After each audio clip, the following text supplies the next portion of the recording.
परमाणु बम या hydrogen bomb? कौन सा ज्यादा खतरनाक है? अगस्त 1945 में हिरोशिमा और नागासाकी पर गिरे परमाणु बमों ने लाखों जानें लीं और दुनिया को हमेशा के लिए बदल दिया। लेकिन क्या आप जानते हैं, परमाणु बम से भी कई गुना ज्यादा विनाशकारी हाइड्रोजन बम है। दोनों बमों की टेक्नोलॉजी, ताकत और तबाही में जमीन आसमान का फर्क है। आज हम इन दोनों हथियारों के पीछे की साइंस और इनके असर को आसान भाषा में समझेंगे। परमाणु बम, जिसे आमतौर पर एटम बम या न्यूक्लियर बम भी कहा जाता है, विज्ञान और तकनीक की सबसे विनाशकारी खोजों में से एक है। यह बम न्यूक्लियर फिशन नामक प्रक्रिया पर आधारित है, जिसमें भारी तत्वों के परमाणु न्यूक्लियस को तोड़ा जाता है। इस प्रक्रिया में इतनी अधिक ऊर्जा निकलती है कि उसका अंदाजा लगाना भी मुश्किल है। परमाणु बम का आविष्कार 20वीं सदी के मध्य में हुआ था और तब से यह पूरी दुनिया के लिए डर और चिंता का कारण बना हुआ है। इस बम में मुख्य रूप से यूरेनियम 235 या प्लूटोनियम 238 जैसे भारी तत्वों का इस्तेमाल किया जाता है। इन तत्वों के न्यूक्लियस को जब न्यूट्रॉन से टकराया जाता है तो वे 2 या अधिक छोटे हिस्सों में टूट जाते हैं। इस टूटने की प्रक्रिया को न्यूक्लियर फिशन कहते हैं। फिशन के दौरान बहुत अधिक ऊर्जा, न्यूट्रॉन और घातक रेडिएशन निकलता है। यही ऊर्जा बम के विस्फोट का कारण बनती है। वैज्ञानिकों ने इन तत्वों को बेहद सावधानी से तैयार किया, क्योंकि थोड़ी सी भी चूक से बड़ा हादसा हो सकता था। जब एक न्यूक्लियस टूटता है तो उससे निकले न्यूट्रॉन दूसरे न्यूक्लियस को भी तोड़ते हैं और यह प्रक्रिया बहुत तेजी से दोहराई जाती है। इसे चेन रिएक्शन कहते हैं। यह चेन रिएक्शन सेकंड के करोड़वें हिस्से में लाखों बार होता है, जिससे अचानक बहुत बड़ी मात्रा में ऊर्जा निकलती है। यही ऊर्जा एक भयानक विस्फोट का रूप ले लेती है, जो पल भर में सब कुछ तबाह कर सकती है। इस प्रक्रिया को नियंत्रित करना लगभग नामुमकिन होता है और यही वजह है कि परमाणु बम इतना खतरनाक है। 1945 में द्वितीय विश्व युद्ध के दौरान जापान के हिरोशिमा शहर पर लिटिल बॉय नाम का परमाणु बम गिराया गया था। यह बम लगभग 15 किलोटन का था, यानी 15,000 टन TNT जितनी ताकत। इस एक बम ने पूरे शहर को पल भर में तबाह कर दिया। हजारों लोग तुरंत मारे गए और शहर का बड़ा हिस्सा राख में बदल गया। यह मानव इतिहास की सबसे विनाशकारी घटनाओं में से एक थी, जिसने पूरी दुनिया को हिलाकर रख दिया। विस्फोट के बाद परमाणु बम से निकला रेडियो एक्टिव फॉलआउट हवा, पानी और जमीन को जहरीला बना देता है। यह रेडिएशन न केवल तुरंत जानलेवा होता है, बल्कि इसका असर दशकों तक बना रहता है। रेडियो एक्टिव कण वातावरण में फैल जाते हैं, जिससे इंसान, जानवर और पेड़ पौधे सभी प्रभावित होते हैं। कई बार तो बम गिरने के सालों बाद भी उस जगह पर रहना या खेती करना असंभव हो जाता है। रेडिएशन के कारण कैंसर, जन्मजात बीमारियां और अन्य गंभीर स्वास्थ्य समस्याएं पीढ़ियों तक चलती रहती हैं। परमाणु बम की ताकत इतनी ज्यादा होती है कि वह एक पूरे शहर को मिनटों में तबाह कर सकता है। विस्फोट के बाद जो गर्मी और दबाव पैदा होता है, वह इमारतों, सड़कों और हर चीज को नष्ट कर देता है।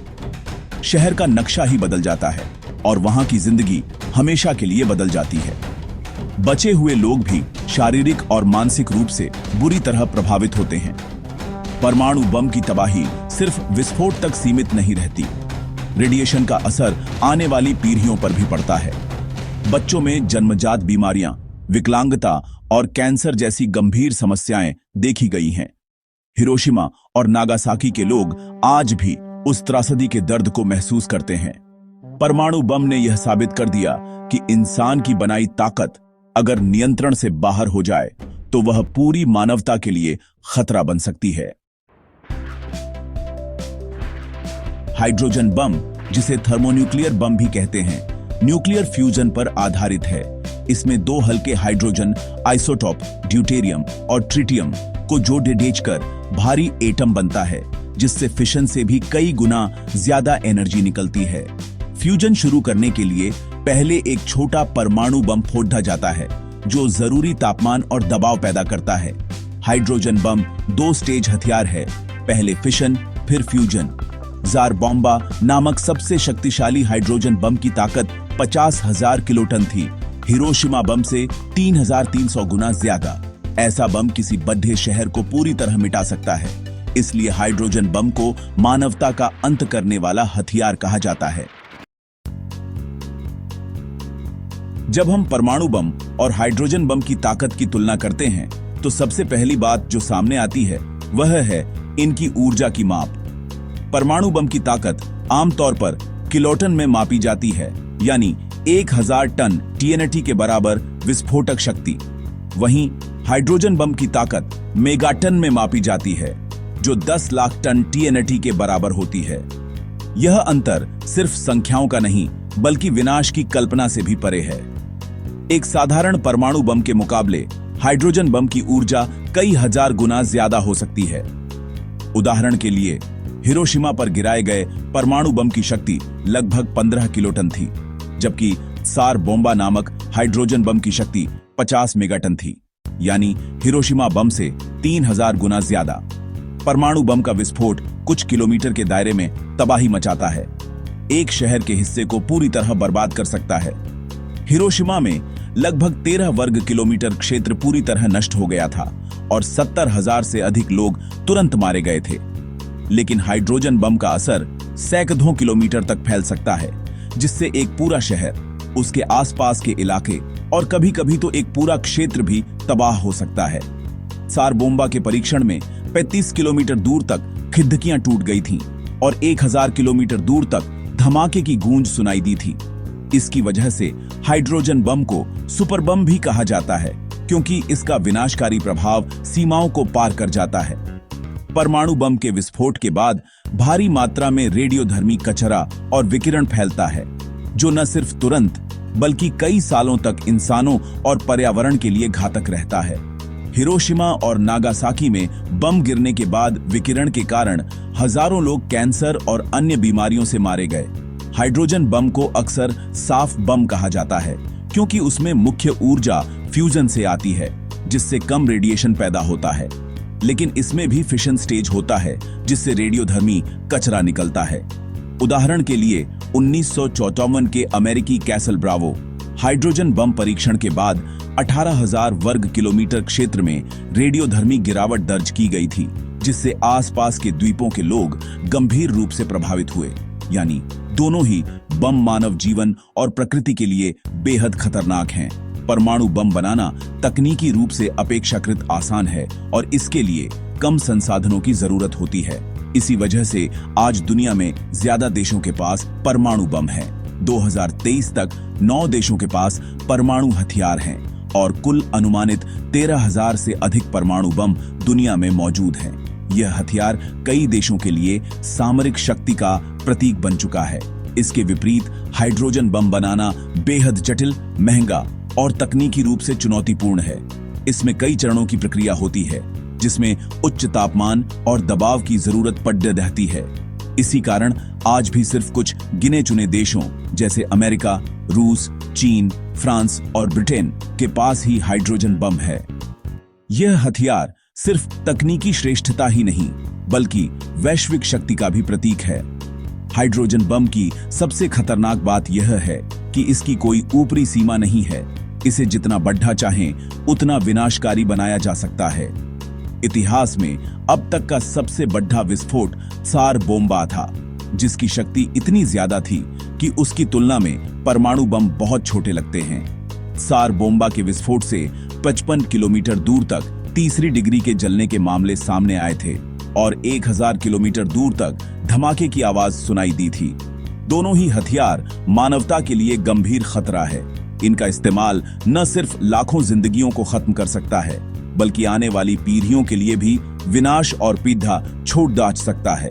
हिरोशिमा और नागासाकी में बम गिरने के बाद भी दशकों तक कैंसर, ल्यूकेमिया, जन्मदोष और मानसिक बीमारियों के मामले सामने आते रहे। पर्यावरण पर भी गहरा असर पड़ता है। मिट्टी, पानी और हवा में रेडियोधर्मी तत्व मिल जाते हैं, जिससे कृषि, पशु और जलीय जीवन भी प्रभावित होता है। परमाणु युद्ध का डर आज भी दुनिया को सताता है, क्योंकि एक बड़े विस्फोट से वैश्विक जलवायु में भी बदलाव आ सकता है, जिसे न्यूक्लियर विंटर कहा जाता है। इसमें सूरज की रोशनी कम हो जाती है, जिससे फसलें नष्ट हो सकती हैं और वैश्विक भुखमरी का खतरा बीआरएच जाता है। इन दोनों हथियारों की तुलना से साफ है, हाइड्रोजन बम कहीं ज्यादा विनाशकारी, शक्तिशाली और खतरनाक है। लेकिन दोनों ही मानवता के लिए चेतावनी है कि विज्ञान की शक्ति का इस्तेमाल सोच समझकर और जिम्मेदारी से किया जाना चाहिए। इनका असर सिर्फ युद्ध के मैदान तक सीमित नहीं रहता, बल्कि पूरी पृथ्वी और आने वाली पीढ़ियों तक फैल सकता है। परमाणु हथियार सिर्फ विज्ञान की उपलब्धि नहीं है, बल्कि ये पावर, डर और राजनीति का सबसे खतरनाक मिश्रण बन चुके हैं। इन हथियारों के इर्द गिर्द न सिर्फ देशों की सुरक्षा नीतियां घूमती है, बल्कि वैश्विक राजनीति की दिशा भी तय होती है। जब भी कोई देश परमाणु शक्ति बनता है, तो उसकी अंतर्राष्ट्रीय पहचान और दबदबा अचानक बीआरएच जाता है। इसी वजह से कई देश इस तकनीक को हासिल करने की होड़ी-डीडीएच में लगे रहते हैं। द्वितीय विश्व युद्ध के बाद जब अमेरिका ने जापान के 2 शहरों पर परमाणु बम गिराए, तब दुनिया ने पहली बार इस विनाशकारी शक्ति को देखा। इसके बाद अमेरिका और सोवियत संघ के बीच हथियारों की दौड़-डेच शुरू हुई, जिसने पूरी दुनिया को 2 ध्रुवों में बांट दिया। इसी प्रतिस्पर्धा में हाइड्रोजन बम जैसी और भी घातक तकनीकें विकसित हुईं, जिनकी ताकत परमाणु बम से कई गुना ज्यादा थी। दोनों देशों ने हजारों बम बना लिए और आम लोग हमेशा म्यूचुअली एश्योर्ड डिस्ट्रक्शन यानी आपसी विनाश के डर में जीने लगे। स्कूलों में बच्चों को बम शेल्टर में छुपने की ट्रेनिंग दी जाती थी और हर घर में डर का माहौल था। यह डर सिर्फ 2 देशों तक सीमित नहीं रहा, बल्कि पूरी दुनिया पर छा गया। आज भी 9 देशों के पास परमाणु हथियार हैं और हर साल अरबों डॉलर इनकी देखरेख और अपग्रेड में खर्च होते हैं। सबसे बड़ी चिंता यह है कि कहीं ये हथियार आतंकवादियों या गैर जिम्मेदार सरकारों के हाथ न लग जाए। अंतर्राष्ट्रीय स्तर पर कई संधियां और समझौते हुए हैं, लेकिन खतरा अब भी टला नहीं है। एक छोटी सी गलती, तकनीकी खराबी या मानवीय भूल भी पूरी मानवता के लिए विनाशकारी साबित हो सकती है। हिरोशिमा और नागासाकी की त्रासदी आज भी हमें चेतावनी देती है कि परमाणु हथियारों का इस्तेमाल कितना भयानक हो सकता है। वैज्ञानिक भी मानते हैं कि इनका कोई सुरक्षित इस्तेमाल संभव नहीं है। परमाणु या हाइड्रोजन बम दोनों ही रक्षा के नाम पर सिर्फ तबाही की गारंटी देते हैं। इनका असर सिर्फ युद्ध के मैदान तक सीमित नहीं रहता, बल्कि पीढ़ियों तक इंसानों, जानवरों और पर्यावरण को नुकसान पहुंचता है। रेडिएशन के असर से जन्म लेने वाली बीमारियां और विकलांगता आने वाली नस्लों को भी प्रभावित करती हैं। इसलिए आज जरूरत है कि हम न्यूक्लियर डिसआर्मामेंट की ओर बढ़ें और शांति की राह चुनें। दुनिया भर में लाखों लोग, वैज्ञानिक और सामाजिक संगठन इस दिशा में काम कर रहे हैं। कई देशों ने अपने परमाणु कार्यक्रमों को सीमित किया है और कई अंतर्राष्ट्रीय संधियां भी बनी हैं, लेकिन असली बदलाव तभी आएगा जब आम लोग भी इस मुहिम का हिस्सा बनेंगे। जागरूकता ही सुरक्षित भविष्य की कुंजी है। जब हम और हमारी आने वाली पीढ़ियां परमाणु हथियारों के खतरों को समझेंगी, तभी हम एक शांतिपूर्ण और सुरक्षित दुनिया की ओर बढ़ सकते हैं। हमें मिलकर यह तय करना होगा कि विज्ञान का इस्तेमाल विनाश के लिए नहीं, बल्कि मानवता की भलाई के लिए हो। अगर आपको यह वीडियो पसंद आया हो तो कृपया लाइक करें और ऐसे ही और साइंस से जुड़े कंटेंट के लिए हमारे चैनल को सब्सक्राइब करें। Smile in voice.